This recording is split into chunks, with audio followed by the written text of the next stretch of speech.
Hey gents, it's Emersil here. I bought the Kitakaze a week or so ago, and just finally got around to playing it the first time tonight. First game did not go well at all. Second game, well, that's what we're looking at now. The second game. It's not like I was a superstar or anything here. It's just if you play this ship even moderately well, boy, is it a powerhouse. You'll see in the chat there's a little discussion about where everybody's going. I moved up toward decap and really was just hoping not to get radared. Because they've got a Cleveland and an Atlanta on the red team. Kitakaze's fast. You'll notice the speed. It's really not very maneuverable. I think it's got 1 second better rudder shift than the Akazuki, but it's faster, noticeably faster. And the guns, holy cow, just wow. You'll see. And bear in mind, second game in this ship. Just having a look at what everybody's doing behind me. Now, the Shores had the good sense to say, yeah, we got to focus the Cleveland and the Atlanta. But watch what he does after this. Okay, so I'm just pushing up, kind of sniffing around the cap. Just having a look, see if I can find either the Fletcher or the Kagero. I don't want to get caught in the cap because I know there are two radar ships on the other side, and presumably one went to D and one went to A. At least that was my guess. So I played very cautiously here, not going into the cap. Didn't want to give him any reason to, just push right in and light me up. It's kind of what happened during the first game I played in the Kitakaze. So I just kind of taking it easy, see some cover here, so I'm, scooch over here and get behind these rocks.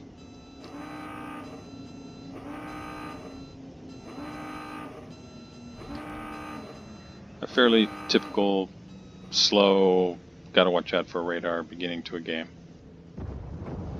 Now remember what I said about the Shores. Watch what he's doing. You can see him on the mini-map. So you get a Scharnhorst, a Tirpitz, an Iowa, and something behind that rock that's shooting him.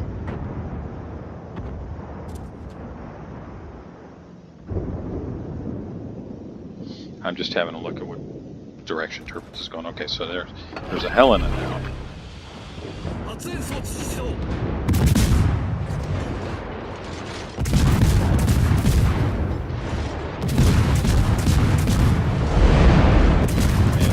Gone. I'm firing at the superstructure and there's a radar. So I'm counting my blessings and I position myself behind the rocks. I'm just moving down a little farther to get behind the taller rocks.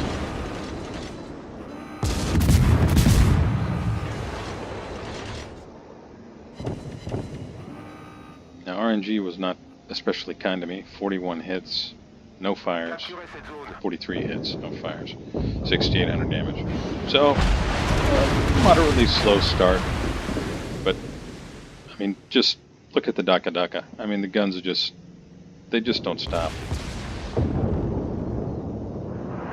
And there's a Cleveland at 5.6 clicks. So, we got an Iowa, we got a Helena, we got a Scharnhorst, we got a Tirpitz, and we got the Cleveland. And where's my team? Well, all but the Friedrich de Grosse are running away.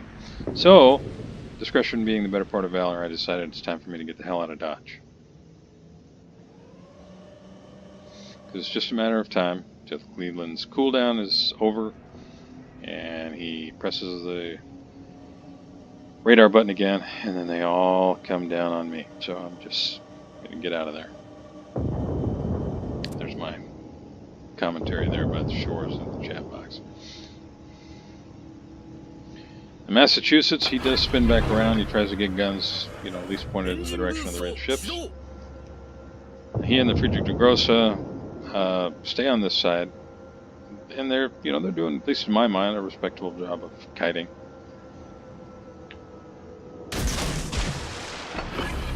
Our main force kind of pushed to the other side of the map.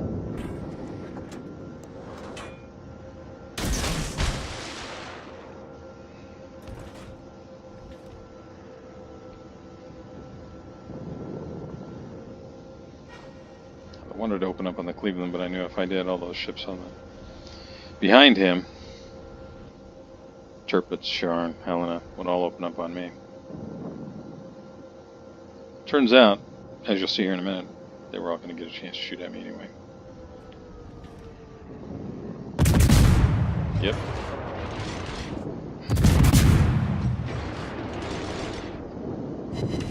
There's my first fire. And there's the Helena saying, juicy DD. Having learned my lesson in the first game, just penciled up, narrow profile, and run.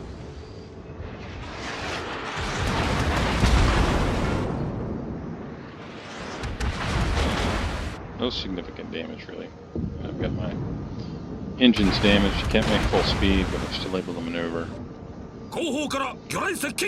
Now, we got red torpedoes, and you saw that smoke there briefly.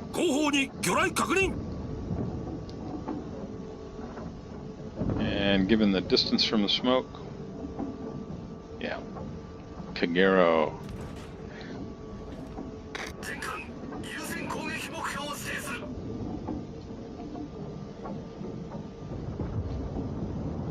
And there's the radar.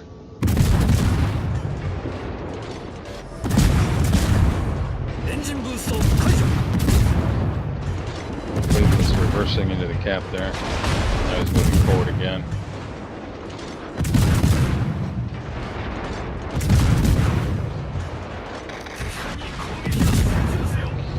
So it's not doing a lot of damage, but every hit is doing at least a little. I'm just trying to avoid getting shot.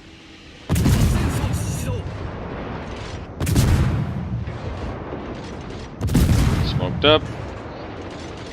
Frederick and Massachusetts are keeping him spotted, but he's going to run out of my range here.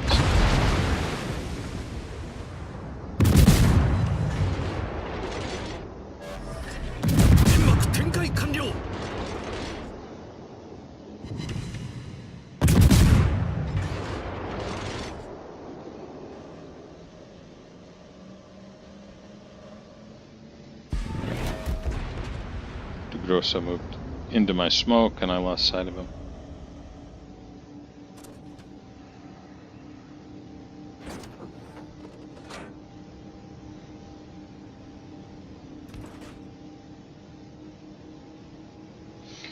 I was thinking I might get torps on the Scharnhorst, but as you see there in the chat, Massachusetts points out, hey, there's a DD behind us. And yeah, I'm the type of DD player that, you know, if the team calls for my help, I'll do what I can. So I'm going to go see if I can't take on that DD. And it's about now that I realize, oh, this would be a good test of the guns on this thing against a DD. I've got I think a 16-point captain, so I do have IFHE on this. This is a captain I moved that used to be in my Shiratsuyu. But when I sold the Shiratsuyu after they nerfed it, I just kind of banked that captain and stuck him in this ship when I bought it. Yeah, there I'm asking my big guns to finish off that Cleveland. So if the DD is chasing them, he's trying to close the distance because his torpedoes have to chase down the battleships. So I'm hoping here I'm just going to run headlong into that DD. And there he is.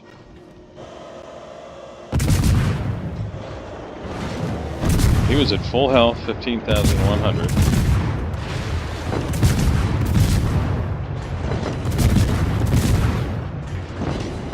It's about half his hit points gone.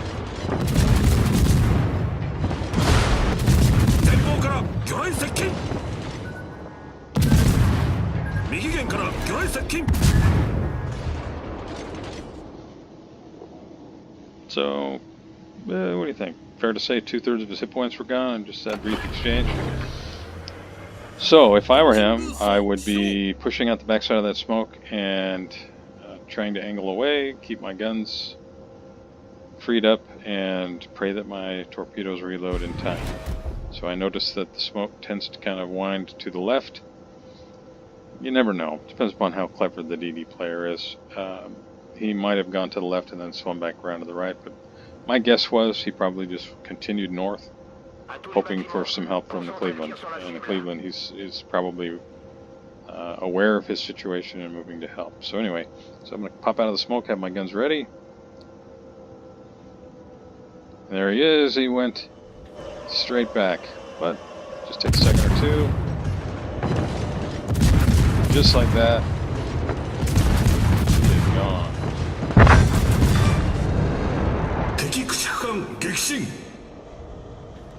Okay, kill number 1. And there is the Cleveland. He was moving to help. I'm pinging my buddy, saying, hey man, need your help.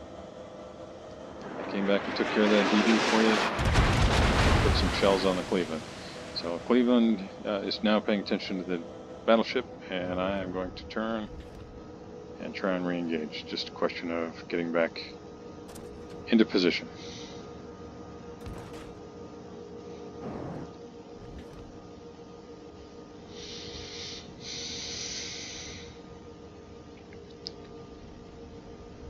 I debated about opening up here, but then I thought, no, he'd just start cutting north west. He'd probably soon be out of my range, unless I just chase straight after him. I've got lots of room on my detection, so I'll just get a little bit closer. And it turns out it's a good thing that I did.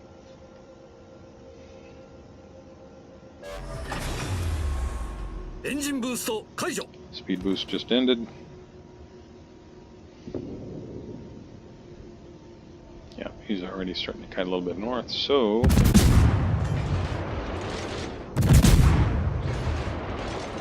so he's a little over 8,000 hit points. I'm just trying to range him in. There we go. Of course, he did take a nice hit from the battleship, so he's down to about 2,000 now, 1,900. And I just keep raining shells on him. The guns just keep reloading. 2.3 seconds or so.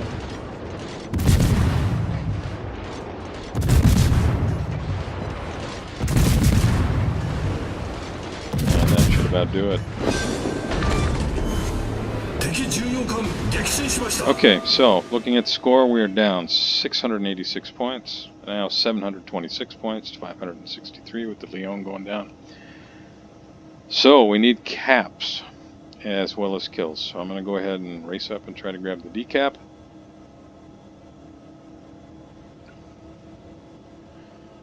And if you look at the minimap, you'll see the Friedrich de Grosse that was over here. He is now all the way over just south of A cap we already hold. Why he felt the need to do that is beyond me, but that's what he did.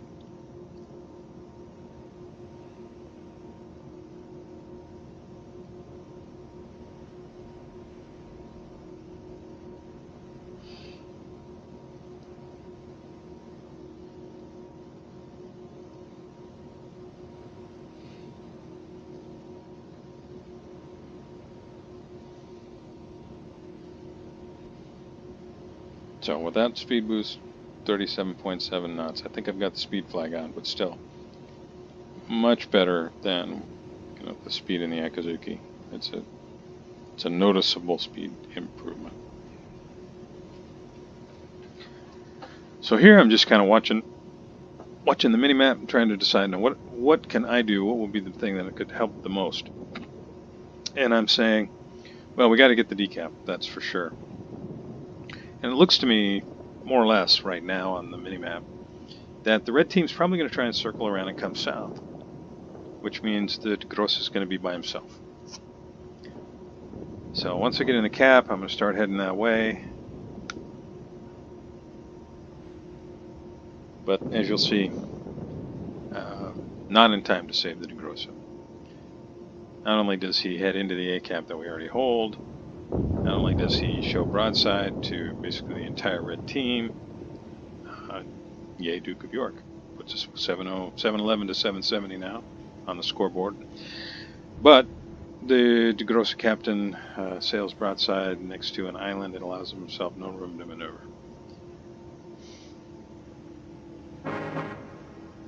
So our Cleveland said hello, and I just said hello back.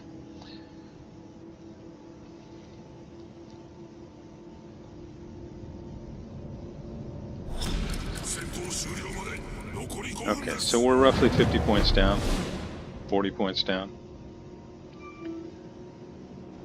But, remember that DeGrossa I was just talking about?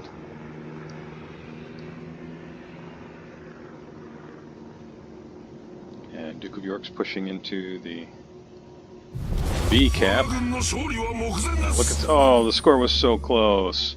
Now we're down over 100 points. Now, again, I'm trying to get over toward A because I'm pretty sure they're pushing toward A, and this Baltimore is angling in such a way as to kind of impede my progress. So I moved away from him a little bit, but at this point I just decide, and I recommend that if you're in a similar situation, you just do likewise. I'm going to go the direction I need to go. If he needs to bump into me, so be it. I toss a little horn out here to let him know I'm here. And he does evade. So we got Duke of York down.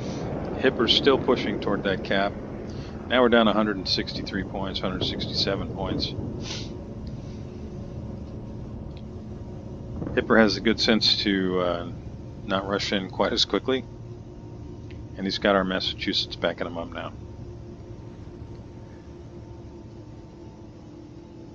I'm hoping to get a look around this island. But I'm still pretty sure they're going to be headed toward A. See the Tirpitz. Tirpitz is almost dead, so I ping him.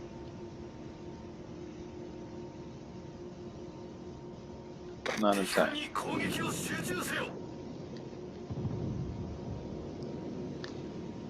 So, still down 110, 115 points, more or less. Our Hipper is bravely trying to contest B, slow their points. And you see there, I just pointed out, we got 3 minutes left, fellas. And I see a shot from, yep, you guessed it, A cap. And there's the Lion pushing into A. Now my guess is he's probably not alone, so I don't open up right now. There's an Otago out here somewhere, and you still got that Tirpitz. I don't know where the Iowa's at, but with only 8,900 hit points, I got to play this a little bit more cautiously. So it looks like he's going to go ahead and push on through the cap. I'm a little reticent, but I go ahead and commit. Throw the corpse out long, and there's the Otago. So now I'm just throwing out dual purpose torps here, hoping I'll get one, the other, or both. But I have to fall back, and I'm thinking, okay, well, I've got one smoke left. I'm hoping not to have to use it. Hoping my boys will see these guys and start resetting the cap. But maybe a little tunnel vision.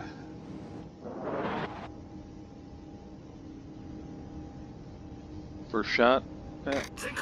Too far ahead. Second shot. Landed 2. And he flooded. So he's going to have to stop the flooding. So here I know I got to smoke.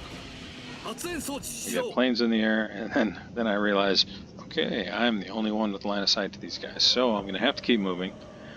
And I'm going to have to give myself eyes. And then just open up and try and get him on fire. Okay, so now he's fired. Now I can see him. I took down one of the planes. I'm going to go ahead and open up. I've got to get him burning. He's got 21,000 hit points. We've got 1 minute. You can hear my AA working on that plane.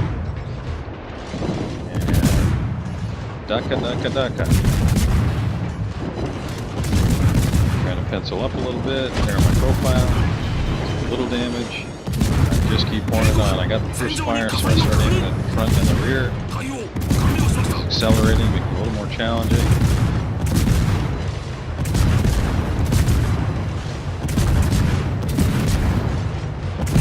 Got some shells coming in from a friendly there to help me out.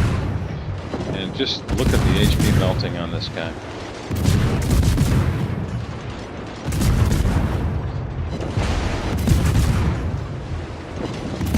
really is something else to watch. And there we go. 14 seconds to go. We secure the win. Congratulations, good guys.